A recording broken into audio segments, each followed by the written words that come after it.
Ya, muchas gracias. Buenas noches con todos. A ver, vamos presento pantalla.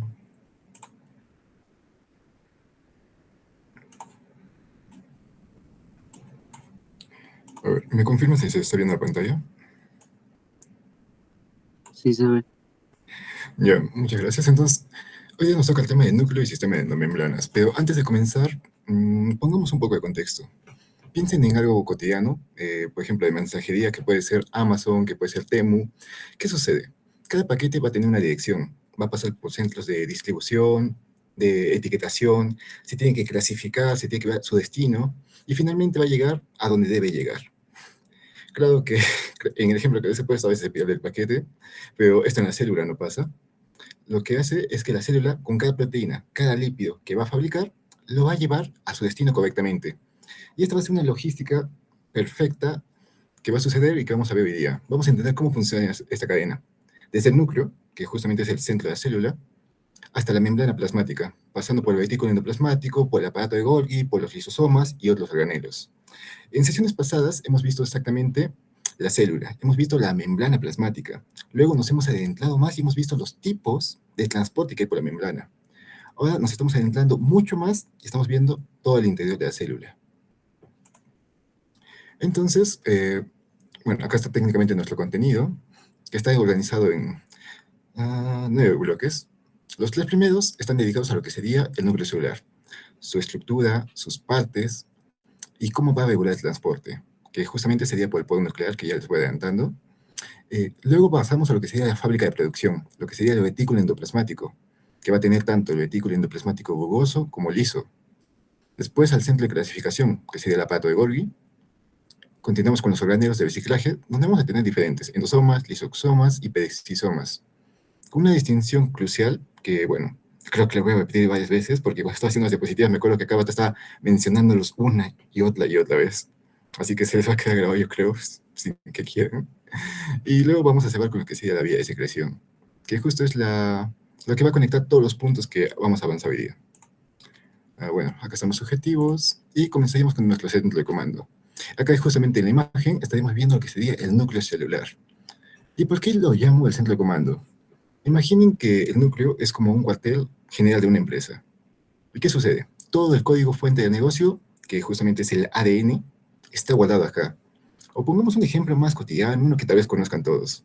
Imaginen Bob Esponja. Don Cangrejo tenía su fórmula secreta bien guardada, bien escondida, bajo custodia. Nadie podía entrar ni salir sin autorización. Plankton, por más que intentaba, nunca conseguía la fórmula. Algo así va a suceder en el núcleo. Pero, sin embargo, va a haber una clase de mensajero. Este mensajero sí, va a ser llamado como el ARN mensajero.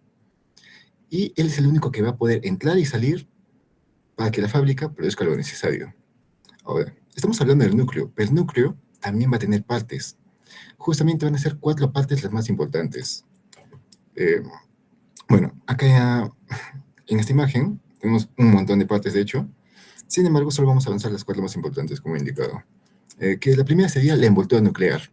La envoltura nuclear, o también llamada carioteca, que esta técnicamente es una doble membrana, no es una sola. ¿Por qué decimos doble membrana? Y este detalle importa bastante en los exámenes, aprovechando que se acerca. Primero, vamos a hablar que tiene una membrana externa por el hecho de que va a tener ribosomas pegados en su superficie. Afuera del núcleo, toda esa partecita, esa cascadita, va a estar llena de ribosomas. Y también se va a conectar directamente con el retículo endoplasmático rugoso. Esta continuidad que esté retículo endoplasmático con lo que sería la carioteca es bastante fundamental. Y es por eso que incluso unos dicen que el retículo endoplasmático rugoso es una extensión de la membrana nuclear externa, por el hecho de que están tan pegados, tan juntos. Ahora, ya hemos dicho la membrana externa, ahora vamos a hablar de lo que sería la membrana interna. La membrana interna es lisa y está tapizada, incluso vamos a ver la imagen para que vean. Bueno, no se ve mucho. Ya. Pero técnicamente estamos hablando de lo que sería toda esta partecita acá, toda esta envoltura, que vemos que es como una doble membrana, incluso acá en esta imagen se ve más, una capa externa, una capa interna. Entonces, bueno, la membrana interna habíamos dicho que es, como es internamente, va a ser lisa. Técnicamente esto lo podemos asemejar como si estuviéramos hablando de una fruta. Una fruta, si la pelas, digamos, una mandarina, Por afuera puede tener sus arruguitas, puede tener sus formaciones, pero por dentro comúnmente es como que lisa, es suavecita, es tranquila. Algo así va a suceder. Lo mismo con la envoltura nuclear del núcleo. Ahora, principalmente, internamente, va a tener láminas. Láminas que, ¿cómo las vamos a conocer estas láminas? Lámina A, lámina B, lámina C. Bastante fácil de entender. ¿Y estas láminas de qué van a servir? Para darle una rigidez al núcleo y van a servir como una ancla para la cromatina, que justamente vamos a ver más adelante qué es la cromatina. Ahora, ¿qué sucede? Entre ambas membranas hay un espacio vacío. Comúnmente esto no les suelen preguntar, pero si te dicen, ¿cómo se llama ese espacio que hay entre ambas membranas del núcleo? Tú llamarías a eso espacio perinuclear. ¿Y qué significa perinuclear? Por si acaso, porque también lo puedes sacar por etimología. Peri significa alrededor, nuclear, núcleo. Es el espacio que está alrededor del núcleo. Y este va a tener continuidad con lo que sería el lumen del vesículo endoplasmático. Ahora, la segunda parte que vamos a tener nosotros va a ser el nucleoplasma, o también llamada cariolinfa.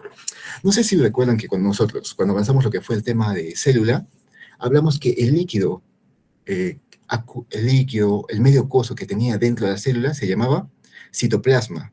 ¿Y qué significaba citoplasma? Citocélula. Entonces, si esta vez nosotros tenemos nucleoplasma, así lo podemos relacionar, que sería justo el medio coso, el líquido interno que está dentro del núcleo. Y ese líquido acuoso se presenta en lo que sería una solución coloidal. O sea, no es tan líquido que digamos, ni tampoco es como un gel, sino tiene una densidad como de un coloide. Y resumiendo, es el jugo interno del núcleo. Y ahora, esta solución coloidal va a tener ATP, va a tener enzimas, va a tener nucleótidos libres, o incluso iones. Y lo más importante del nucleoplasma, de la cariolinfa, es que acá ocurre todo. ¿Y a qué me refiero con todo? Acá va a ocurrir la replicación de ADN, acá va a ocurrir la transcripción, acá va a ocurrir el ensamblaje del ARN. Y si ponemos acá nuestra imagen, vemos que todo este medio que está dentro del núcleo, sería nuestro nucleoplasma, sería toda nuestra cariolinfa. Que obviamente dentro de esa cariolinfa va a haber otras sustancias, va a haber otras cositas, va a haber otros elementos. Ahora, pasaríamos a nuestro tercer elemento, que sería el nucleolo. ¿El nucleolo qué significa? Es un corpúsculo esférico y denso. A ver, justo vamos a ver la imagen, que técnicamente es que está en el centro. Nosotros primero tenemos a nuestro núcleo, y dentro del núcleo, justo en el centro del núcleo, está el nucleolo. Hemos visto que es esférico, es denso, y técnicamente, si estamos hablando que está en un medio que es acuoso, que es coloidal, y que está en el centro, significa que está como que flotando. Ahora, este nucleolo, mejor dicho, está compuesto por ADN ribosomal y ARN que está en proceso de producción. ¿Pero de qué se va a encargar? ¿Qué es lo que cumple? ¿Qué es la función que va a tener en nuestro núcleo?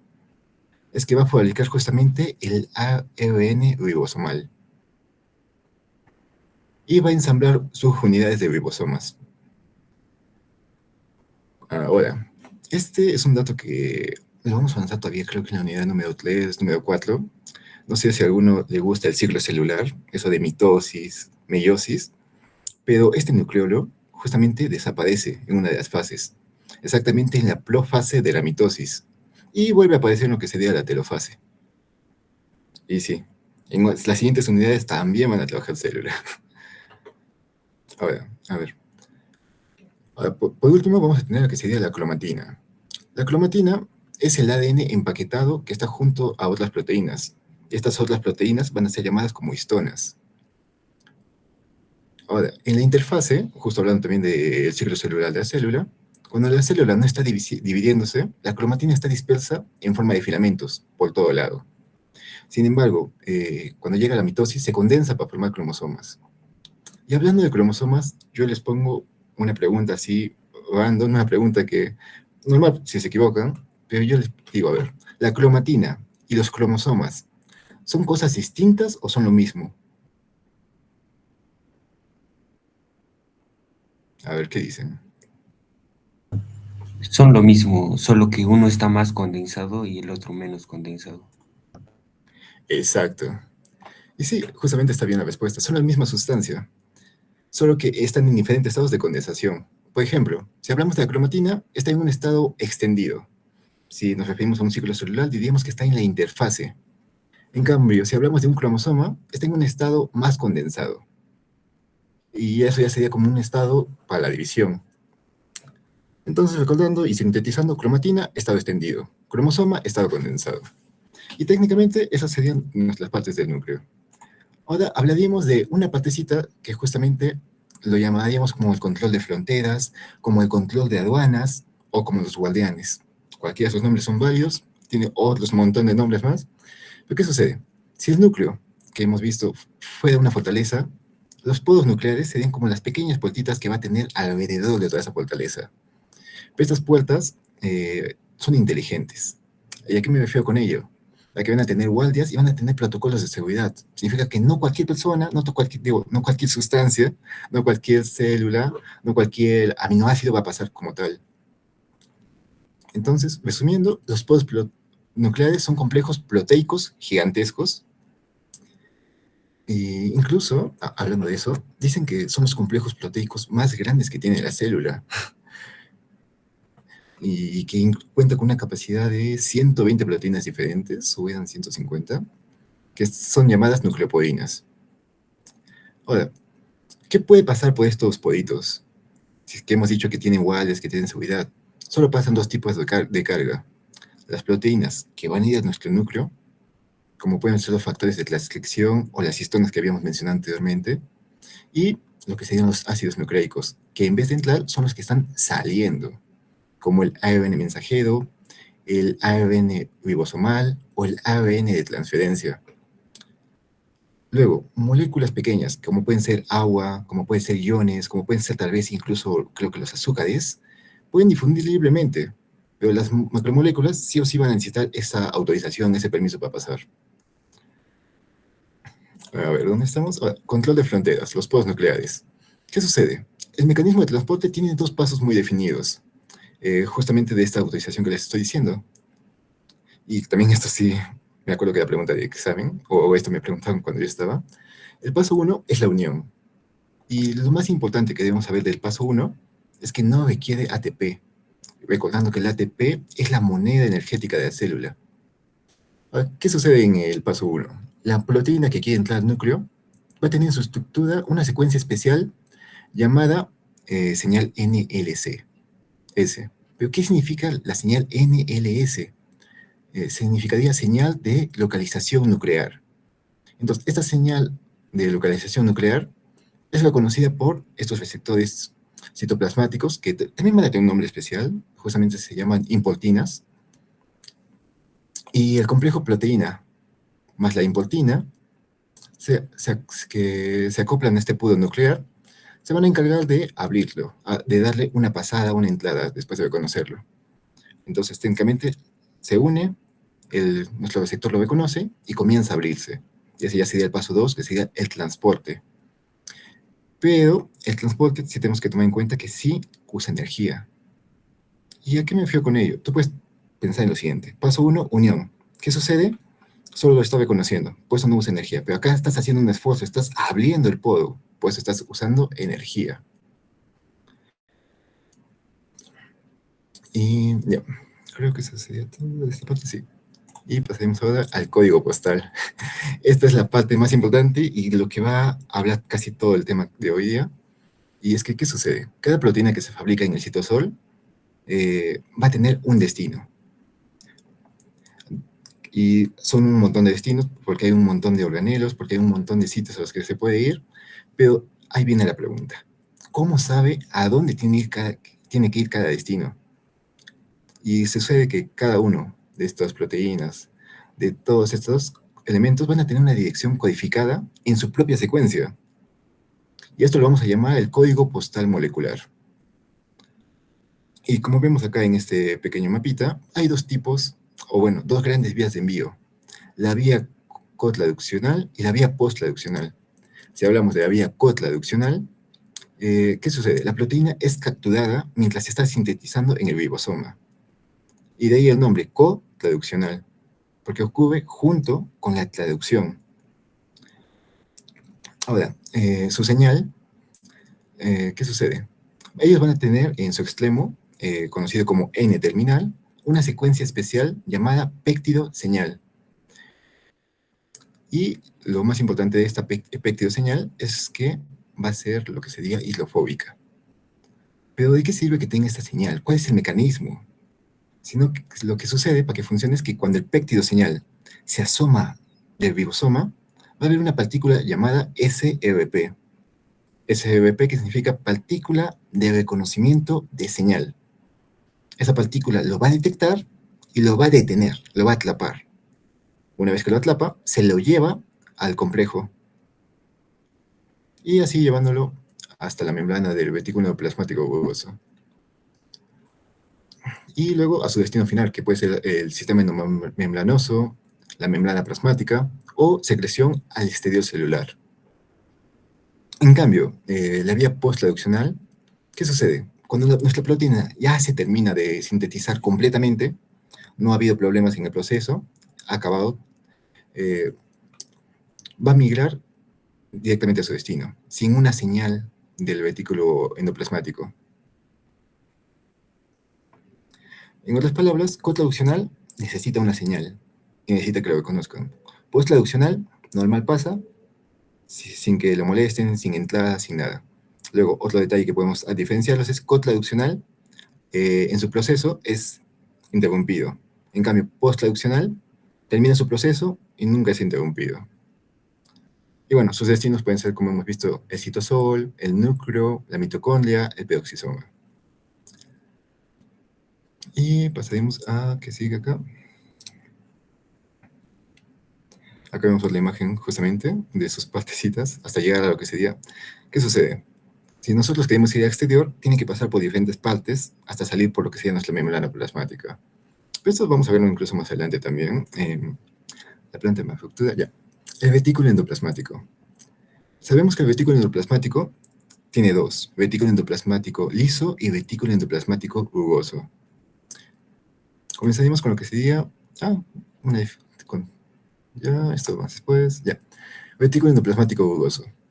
¿Qué sucede? El retículo endoplasmático hemos visto que es una red continua de membranas que se va a extender por casi toda la célula. Y que si pudiéramos extender todo, o bueno, mejor dicho, estirar toda esta membranita, ocuparía más de la mitad de toda la superficie de la célula. Y bueno, su interior de todo lo que sería este retículo endoplasmático se llama lumen. Y recuerden ese término, de hecho, porque es un espacio continuo donde ocurren todas las reacciones cruciales. Ahora, estamos comenzando con lo que sería el retículo endoplasmático rugoso. Este también va a tener ciertas estructuras. Por ejemplo, su forma. Si vemos su forma, vamos a ver que son como cisternas aplanadas, como saquitos, que están doblados, que están como que apilados, y que van a tener una conexión directa con la carioteca. Porque literalmente, a ver, justo en la imagen de acá, ¿dónde está? Acá la vemos. En esta imagen vemos que justo están pegados y teniendo contacto con lo que sería nuestra carioteca, que habíamos dicho que era nuestra envoltura celular, nuclear. Ahora, ¿por qué tiene el nombre de retículo endoplasmático rugoso? ¿Y por qué el otro se llama liso? Y esto es gracias a los ribosomas. Disculpen, justo estaba haciendo una llamada. Ya. Entonces, los ribosomas son los que se encargan de que tenga ese nombre de rugoso. Que justamente son todos estos puntitos blanquitos que vemos acá, todos estos circulitos.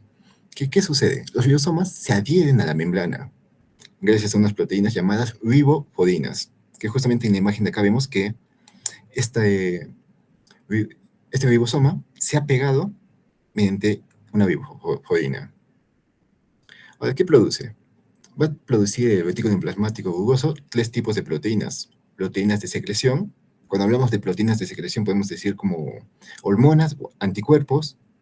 Luego también va a producir proteínas de membrana, como pueden ser receptores, como pueden ser canales. Y por último, proteínas residentes del sistema de endomembranas, que sería todo el conjunto que estamos viendo hoy día. Y bueno, técnicamente, si tú ya sabes lo que es un retículo endoplasmático rugoso, ya sabes lo que es un liso, porque hemos visto que... ¿Dónde está? Acá está, el liso. Justamente hablaremos de las diferencias.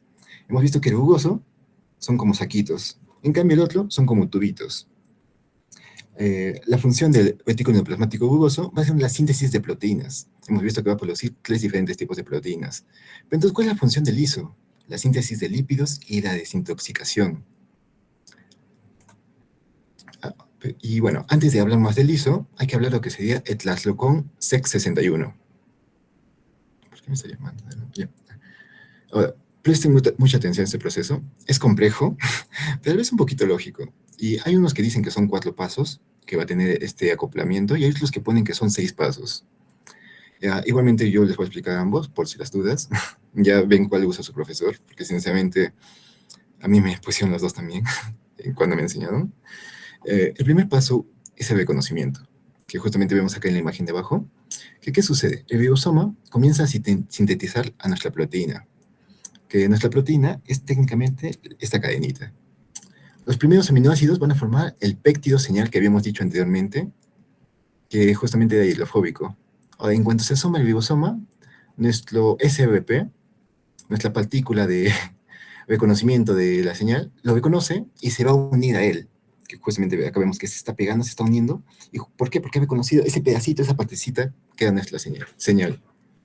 Ahora, en el paso 2 comienza lo que sería el acoplamiento. Nuestra SRP lleva al complejo, que sería tanto el ribosoma, como nuestro ARN mensajero, y nuestra cadena incompleta, porque aún no se había terminado de formar, lo va a llevar hasta lo que sería este receptor que está en la membrana del retículo endoplasmático. ¿Y qué es lo que sucede? Que nuestro ribosoma va a quedar anclado, va a quedar como que pegado a la membrana. O bueno, alineado con lo que llamaríamos el canal SEC61. Ahora, el paso 3 sería la translocación, donde ¿qué había sucedido? Los habían interrumpido. Entonces, la síntesis va a comenzar de nuevo, se va a reanudar el proceso que estaban teniendo.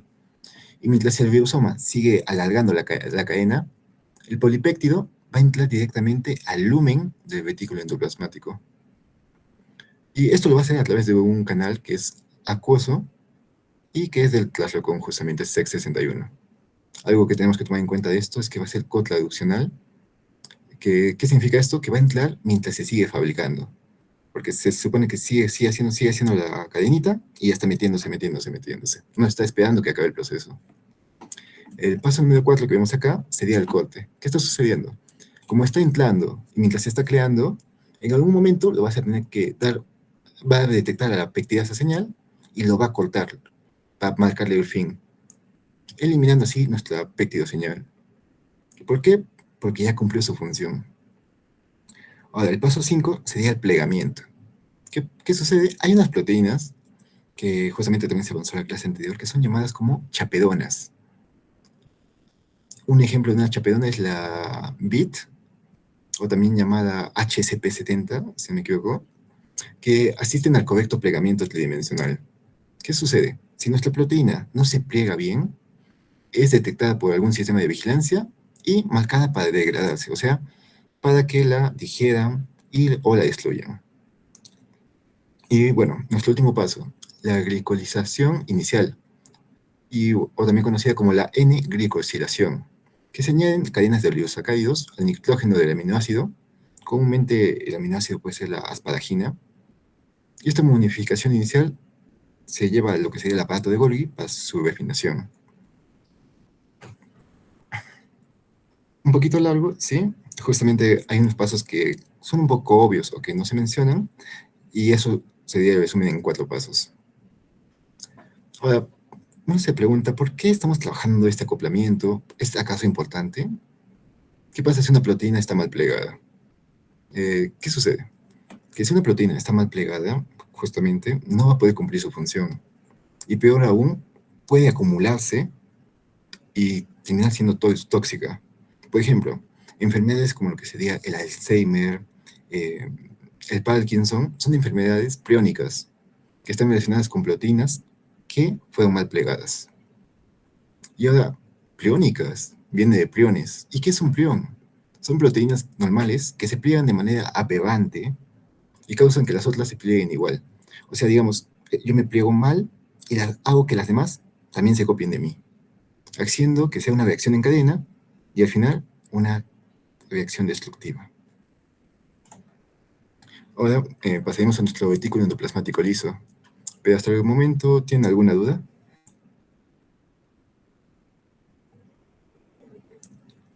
¿Todo bien? ¿Todo claro? Bien.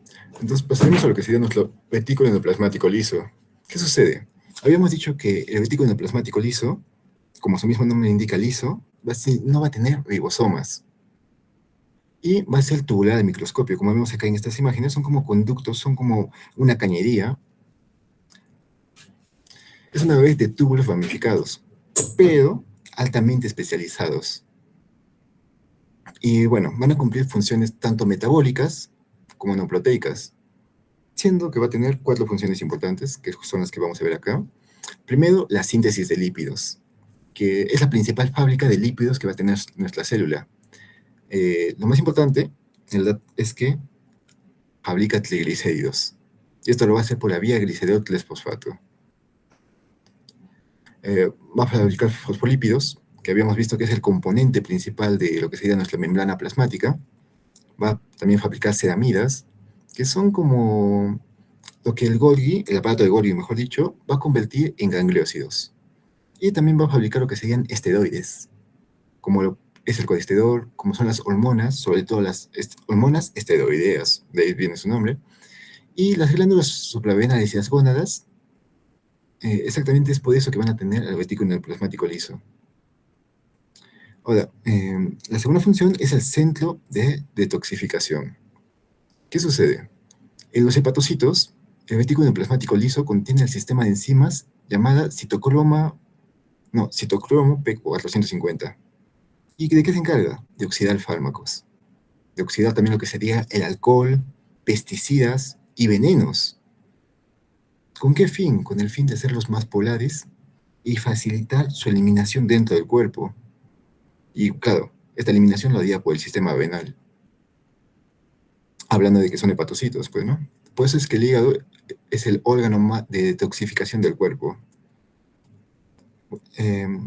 Su tercera función es el metabolismo de la glucosa. En el hígado, el retículo endoplasmático liso contiene lo que sería glucosa 6-fosfatasa, que es la enzima que va a convertir. Eso tienen que tomar en cuenta. Si alguna vez ven que algo acaba en asa, comúnmente va a ser una enzima. Por ejemplo, yo te puedo hablar de la lactosa. ¿Cuál sería la enzima de la lactosa? La lactasa. Entonces ya bueno, habíamos dicho que el retículo endoplasmático liso contiene glucosa 6-fosfatasa. Como tiene asa, ya sabemos que es una enzima. ¿Pero de quién? De la glucosa 6-fosfato. Y bueno, va a ser el último paso de la glucogenólisis y la gluconeogénesis. Que si no hubiera esta enzima, el hígado no va a poder liberar la glucosa al torrente sanguíneo y técnicamente se acumularía. Y por último, nuestra última función es un almacén de calcio. O también, hay unos que también, por el hecho de que es calcio, los llaman almacén de iones. ¿Y por qué? El retículo endoplasmático muscular tiene un nombre especial, retículo sarcoplásmico, porque se encarga de almacenar lo que sería nuestro ion de calcio que se libera cuando llega un impulso nervioso. Y bueno, no sé si alguna vez han avanzado ese tema de cómo llega una señal en el cuerpo, cómo lo recibe antes de hacer su potencial de acción. Pero cuando llega el impulso nervioso, desencadena una contracción muscular. Y si no hubiera este calcio, la contracción no se daría. El músculo no se va a contraer. Ahora, acá otra vez también tengo la diferencia entre retículo plasmático liso y rugoso, que hemos visto. Liso, túbulos. Es lisa porque no tiene ribosomas. Rol principal, síntesis de lípidos, detoxificación, ya sea de alcohol, de fármacos, de algún veneno. Células típicas, hígado, gónados y músculo, siendo el más importante el hígado. El rugoso, habíamos visto que eran como cisternas aplanadas, o bueno, sacos, o incluso como si fuera una cinta que está doblada, doblada, doblada. Superficie granular, por eso su nombre rugoso, porque tiene ribosomas, y estos ribosomas están pegados gracias a la ribofodina. Rol principal, síntesis de proteínas. Células típicas, páncreas y las glándulas secretoras, que habíamos visto que eran justo las hormonas, y ya. Ahora hablaremos del otro de nuestros sistemas, el aparato de Golgi, que sería el centro de clasificación. ¿Qué sucede? Si nuestro retículo endoplasmático rugoso es la fábrica que habíamos visto, el aparato de Golgi es el centro de clasificación y de distribución. Es como el centro logístico de Amazon, o bueno, de Temu, de Chain, de cualquier otra que ustedes piensen, donde cada paquete, tú lo que vas a hacer es verificarlo, etiquetarlo y ya enviarlo. Ahora, el aparato de Golgi está formado por pilas de cisternas, también aplanadas como estamos viendo, eh, que en conjunto se van a llamar dictiosomas. Y cada dictiosoma va a tener una polaridad muy definida. Como podemos ver acá, lo dividimos en cada cis, cisternas mediales y cada trans. Vamos a hablar un poquito de cada uno. Por ejemplo, la cada cis es la que está en la entrada, es la cada convexa y está orientada hacia el retículo endoplasmático rugoso. O sea, ¿qué significa esto? Que al frente del retículo endoplasmático rugoso vas a tener a la cada cis. Y acá van a llegar vesículas de transición, como pueden ser las del tipo COT2, que son provenientes del retículo endoplasmático. Luego vas a tener a las cisternas mediales, que justamente pues, son las cisternas que están en el centro, y también son conocidas como el taller, porque aquí ocurren las modificaciones más importantes. Por ejemplo, se continúa la N-glicolización del retículo endoplasmático que hemos hablado, o también se añade la O-glicosilación, que es exclusivamente de Golgi, o sea, el único sitio donde va a ocurrir la O-glicosilación es en el Golgi. Se agregan grupos fosfatos, y lo más importante sería que sintetizan esfingolípidos. Y por último, la cara trans, que es la de salida. Cara cóncava, también llamada TGN. Y bueno, acá se hace el sorteo final. La clasificación definitiva. ¿Por qué? Porque ya van a salir a sus destinos. Acá es donde se empaqueta la proteína en unas vesículas, que justamente son estas bolitas de acá. Todas estas bolitas que están saliendo por acá se llaman vesículas transportadoras o vesículas secretoras, que se encargan de llevarlos hacia su destino. Y hablando de ese destino, hablemos un poquito más del procesamiento y etiquetado molecular. ¿Cómo sabe el Golgi a dónde mandar cada proteína? Que es la duda que hemos tenido desde el inicio. ¿Cómo sabe tú tienes que ir para acá, tú tienes que ir para allá? Y esto habíamos dicho que era a través de unas etiquetas químicas que actúan como si fuera un código postal. Ahora, si hablamos de etiquetas químicas, tenemos que hablar de una que es la más importante, la M6F, o también conocida como manosa 6-fosfato, que este marcador se añade en el Golgi exclusivamente, pero no a cualquier proteína, sino solamente a las proteínas que van al lisosoma. Y este receptor de manosa 6-fosfato, en la cara trans, reconoce que a la etiqueta y la empaqueta a estas proteínas en unas vesículas que también van a ser especiales, que son vesículas de clatina. Ahora, algo que también podemos mencionar de esto es que puede producir ciertas enfermedades, que si alguna enzima no recibe la etiqueta M6F, el Golgi no va a saber dónde mandarlas o secretarlas. Y si un lisosoma, que justo era el destino, se queda sin estas enzimas, van a acumular material no digerido. A ver, ¿dónde estamos? Acá tenemos la ruta de tráfico vesicular, que justo vemos pues, un pequeño resumen de lo que ya habíamos hecho, que del núcleo se va a lo que sería el Golgi, y el Golgi lo manda a la membrana celular para que se vayan al exterior. Sin embargo, si se va por la creatina, va a tener un pase exclusivo, país de preferencia, a lo que sería el lisosoma. Ahora, si del núcleo al Golgi iba mediante la COT2, para volver del Golgi al núcleo, lo hace mediante la COT1. Y acá tenemos el mecanismo de entrega, que era el SNADE. Este SNADE justamente lo habíamos avanzado en la clase pasada. ¿Qué sucede? Nosotros acabamos de tener nuestra vesícula secretora, que va a tener acá una sustancia, pero ¿dónde está esta vesícula? ¿Qué sucede? Tiene que pasar por mi membrana, tiene que fusionarse para recién salir por ella. Tiene como que abrirse y se va hacia de nuevo. Pero ¿cómo sabe por dónde tiene que salir? Entonces va a haber unas pequeñas llaves, o técnicamente acá justo lo menciona, la V-SNADE y la T-SNADE, que uno es la llave y otro es el candado. Pero ¿qué sucede? Mientras tratan de encajar, mientras tratan de juntarse, de pegarse, puede pasar alguna otra molécula y ¡pum!, la jala o la empuja.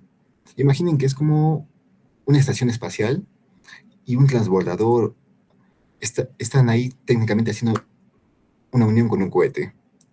Mientras están haciendo esta unión, no es como que algo que tenga que pasar de frente. Primero hay algo que lo fija y luego recién comienza ese proceso de unión, para que haya una comunicación entre ambos espacios. Lo mismo va a pasar acá. Habíamos dicho que la V-SNAR con la T-SNAR, mientras van encajándose, en este caso sucede que van enrollándose, va a haber una ayudita, que son las VAG GTPasas. Que las VAG GTPasas pone que son como un broche de seguridad. ¿Qué sucede? Mientras se van enrollando, este broche de seguridad la va a tener fija a mi vesícula. Y una vez que ya esté completamente enrollada, ya cumple su función la VAG GTPasa. Y bueno, ¿dónde está? Gestión de ingresos, los endosomas. Justo hablando de endosomas, viene técnicamente la palabra que ya habíamos, bueno, del tema que ya habíamos hablado la anterior vez, endocitosis. Y habíamos dicho que la endocitosis tenía tres tipos.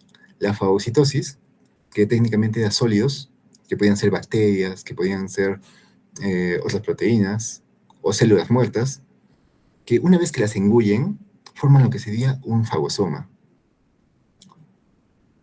¿Y qué sucede con este fagosoma?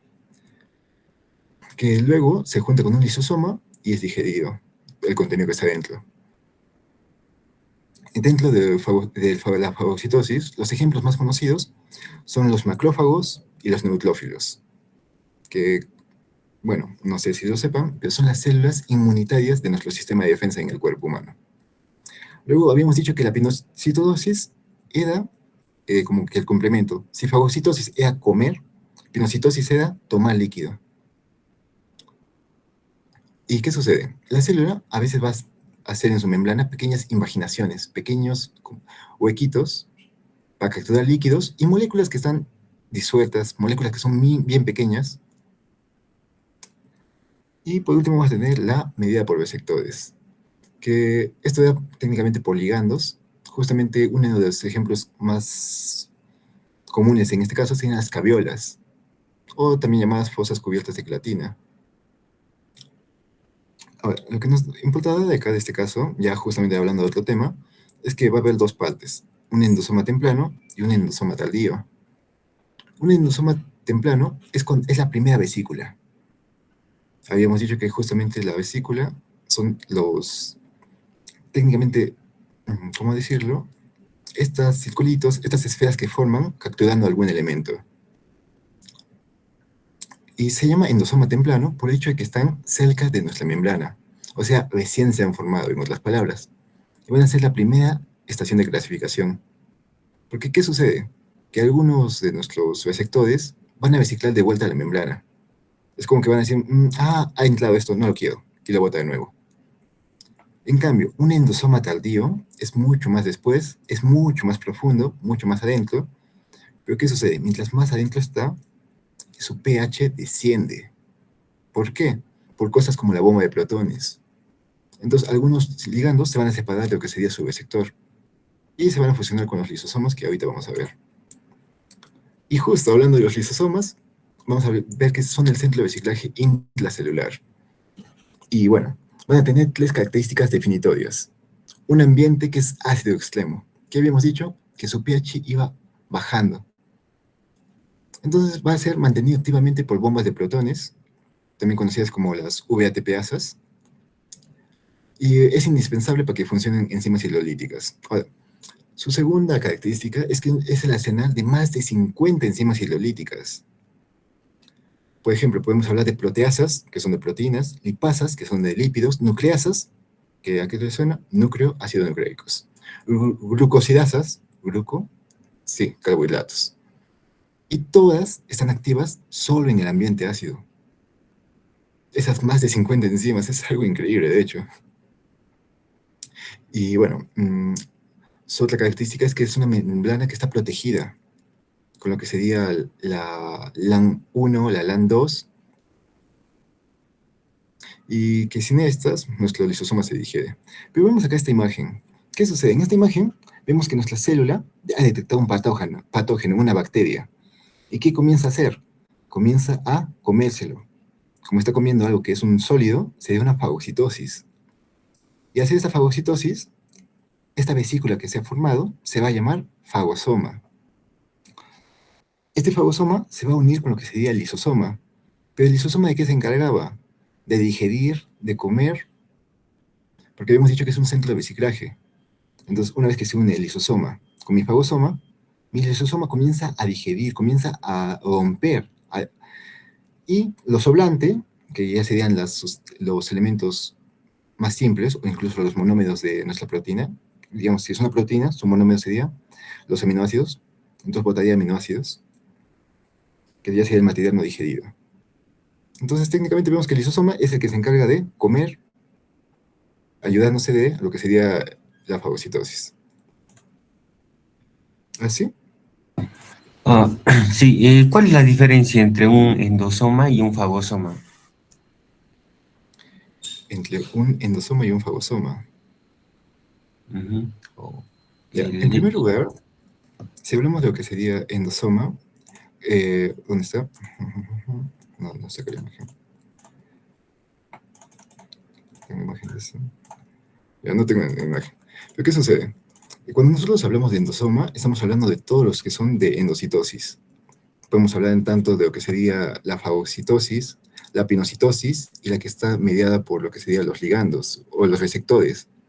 Entonces podríamos decir en otras palabras que un fagosoma es un tipo de endosoma. sí, se entiende, gracias. ¿Y puede especificar más sobre en qué consiste un dictiosoma? Un dictiosoma.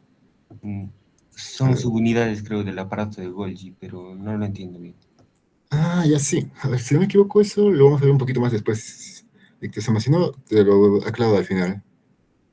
Porque sí me acuerdo de haber puesto eso. A ver, por si acaso lo voy a chequear. Ah, no, no lo tengo puesto.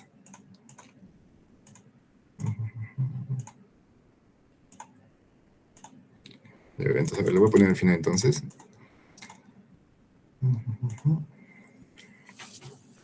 Y bueno, entonces continuando, la matriz diagnóstica.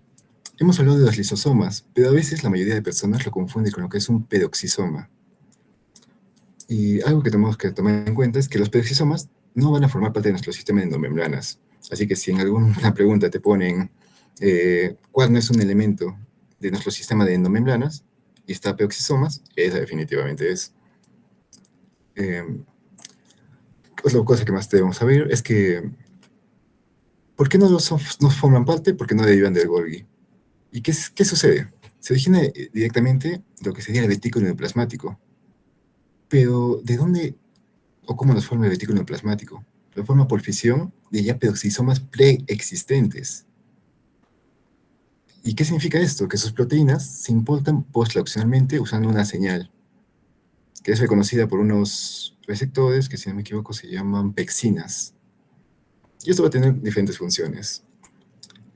Sin embargo, acá ponemos las distinciones más claras. Lisosoma, aparato de Golgi. Peroxisoma, derivado del retículo endoplasmático, ya de otros peroxisomas preexistentes. Habíamos hablado que lisosomas tenían un pH bastante ácido. ¿Por qué? Porque estaban más al fondo, justo con lo que serían los endosomas tardíos, por eso pH de 4.5. El peroxisoma, en cambio, va a tener enzimas oxidativas. Pueden ser las peroxidasas, pueden ser las catalasas. Los lisosomas hemos visto que se encargaban de degradar a la sustancia que habían comido, de volverla a un monómero, como una proteína que la volvía a un aminoácido. Entonces van a encargar de la digestión intracelular, la autofagia. ¿Por qué? Porque también a veces puede comer células muertas o puede comerse ciertas partes de sí mismo. Y el ejemplo más claro que es la fagocitosis. En cambio, un peroxisoma se encarga de oxidación de ácidos muy largos y degradación de lo que sería el peróxido de hidrógeno, que es bastante tóxico en la célula. Esta va a ser la parte más importante, la síntesis, la vía de secreción, que técnicamente son 7 pasitos. ¿Qué sucede? Que es el viaje completo de una proteína de secreción, desde que nace en el núcleo hasta que sale por la membrana plasmática. Nuestro primer paso es la transcripción del núcleo. Es cuando se comienza a crear. Nuestro ADN transcribe a lo que sería justamente el ARN mensajero que habíamos dicho que era el único que podía entrar a mi núcleo. Y lo va a transcribir al ARN mensajero mediante el ARN polimerasa. Entonces, ¿qué sucede una vez que pasa esto? Mi ARN mensajero ya es procesado. se le va a añadir ciertos elementos y se le van a eliminar unos que otros. Entonces pasaría a lo que sería mi paso 2, que sería el podo nuclear, que es la exportación técnicamente. Mi ADN mensajero ya está maduro y va a viajar con exportinas hasta el podo nuclear. Ahora, va a pasar el citosol usando energía. En otras palabras, va a pasar usando ATP, que justamente ATP, ¿dónde hemos visto esto? Podo nuclear, acciones, es el paso 2, que habíamos dicho que era de los mecanismos del podo, donde habíamos dicho que el paso 1 no usaba energía, porque era reconocimiento, pero el paso 2 sí usaba. Y pasaremos a lo que sería nuestro paso 3. Una vez que ya sale de mi podo, ¿a dónde se dirige? ¿Qué es lo que está justamente afuera de mi núcleo? El retículo endoplasmático rugoso. ¿Y qué va a pasar ahí? La síntesis y la translocación. Mis ribosomas libres comienzan a traducir a mi ARN mensajero. Luego, habíamos hablado del SRP, que va a conocer a la péptidoseñal. Una vez que la reconoce, ¿qué es lo que va a querer hacer? Una síntesis y llevarla del ribosoma a mi retículo endoplasmático. Entonces, ¿qué pasaba una vez que mi ribosoma se quedaba, ya se encajaba en el retículo endoplasmático? La síntesis que se había pausado comienza de nuevo a reanudarse, comienza a seguir. Y en lo que pasaba ese proceso, habíamos dicho que nuestro polipéptido comenzaba a entrar al lumen por la vía SEC61. Y hasta que en algún momento se cortaba la señal, con el fin de eliminar a mi peptidoseñal. Luego habíamos dicho que el otro paso era que la chapedona asistía o ayudaba en este plegamiento de mi proteína. Y se producía la N-glicosilación.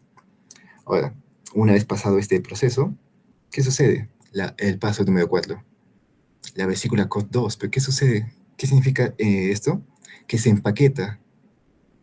La proteína plegada y glicosilidasa se empaqueta en lo que sería la vesícula COT2, que se va a encargar de llevarlo del vesículo plasmático rugoso a lo que sería mi aparato de Golgi. Y Golgi sería justamente mi paso número 5, que es, ¿qué sucede en el Golgi? El procesamiento.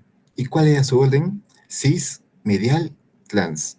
La cara cis, habíamos dicho que acá llegaba la vesícula. ¿Y cómo es que se encajaba? ¿Cómo es que se fusionaba? Mediante la vía SNAR, donde mientras justamente la llave y el candado comenzaban a juntarse, a abrirse, había un bloque de seguridad que aseguraba que todo este proceso sería de manera correcta. Luego, una vez que ya se unió, que ya está en el aparato de Golgi, en las cisternas mediales sucede un refinamiento de la N-glicosilación.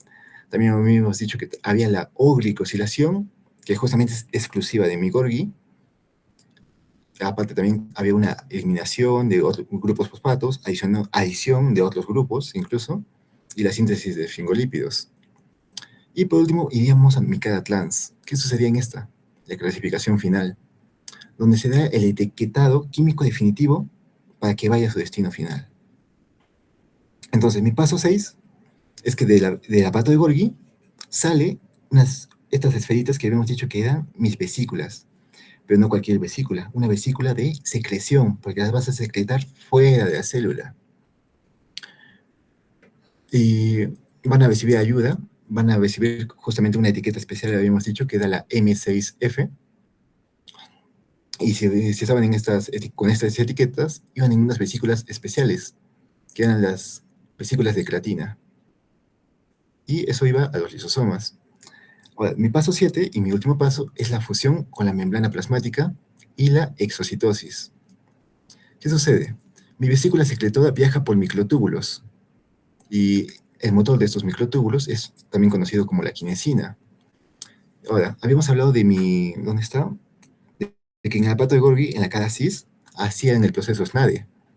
Pero justamente si hablamos de la V-SNADE, que reconocía la T-SNADE del aparato de Golgi, Oda va a reconocer a otra señal, va a reconocer a otra SNADE, pero esta vez de la membrana plasmática. Es como que esta llave me sirve tanto para acá y luego me sirve para la otra salida.